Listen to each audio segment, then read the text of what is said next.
Good morning, classmates and Jason. Today we go inside the impact and complexity of HIV/AIDS in the Mexican society. To better understand Mexico's HIV/AIDS situation, I will explain its demographic information. Basic statistics and essential infrastructure create Mexico. Mexico's population in 2005 was 103.1 million people. 53 million were women, the rest were men. This number increased to 105.28 million in 2007. This could be increased to 1,000 births every year, and life expectancy has increased to the ripe age of 73 years of age. And the average age for a Mexican citizen is 23. Mexico is composed of a diverse people.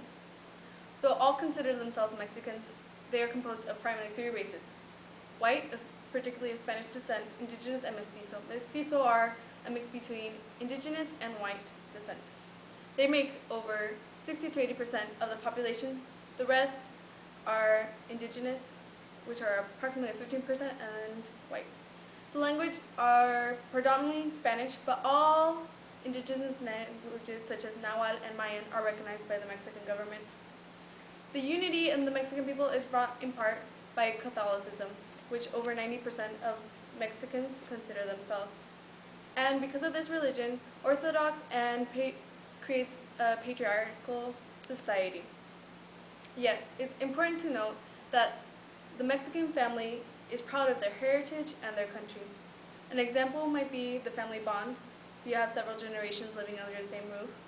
Traditions such as sweet 15s, quinceañeras, weddings, bodas, are a sense of family unity and huge celebration in communities.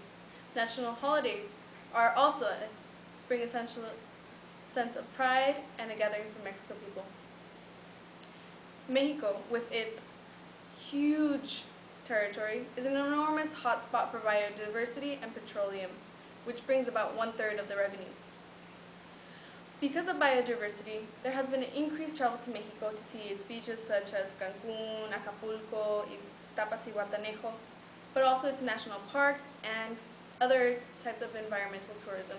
Tourism, in general, is the third biggest source of funding.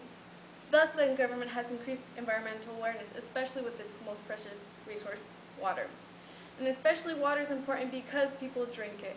A lot of the water around its populated areas is very high in toxicity, especially near the maquiladoras in the northern region of Mexico. But these maquiladoras help increase a large GDP, which, even though it's small, it creates $8,900 per year.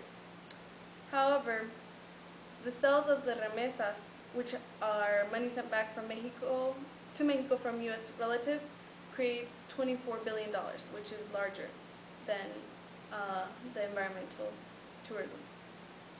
School is also an important subject for the Mexican people. Over 90% of its population is literate. School is paid by the government up to middle school. However, after that, the students and their families must pay. Education in a higher institution is also hard to come by sometimes because these students are mostly in the rural areas, and universities are more in the suburban and large cities. And one way that Mexico has increased literacy in its people is by telesecundarias, which are satellite middle schools. Family, again, is very important. Thus, the Mexican government has created the Seguro Social, and such that healthcare can be provided to not only beneficiaries such as workers or retired employees, but also to their family and extended family such as grandparents and aunts and uncles. However, still less than 0.5% of the Mexican population is without health care. Mexico has a very diverse source of power, such as thermal electric plants and hydroelectrical plants, and also nuclear and wind power, which is just starting to pick up. Pemex is the largest naturalized oil company in Latin America, and also the third largest in the world. This is where the largest funding of Mexico's income is from. Mexico also has the most diverse infrastructure in Latin America. It has an extensive system of paved roads and also gravel roads, and also uses commerce through railroad and aviation. Mexico's highway system sometimes does not meet the increasing demand, especially in Mexico City, which is the largest city. Railroads are used for commerce, and airplanes companies such as Mexicana de Aviación and Aeromexico take passengers from in-state travel to worldwide travel, global travel. Such, Mexico is a country of diverse demographics. Its people are proud and trying to create a better country for their benefit, whether it be educational or through public services. Just like any other country, progress comes with time.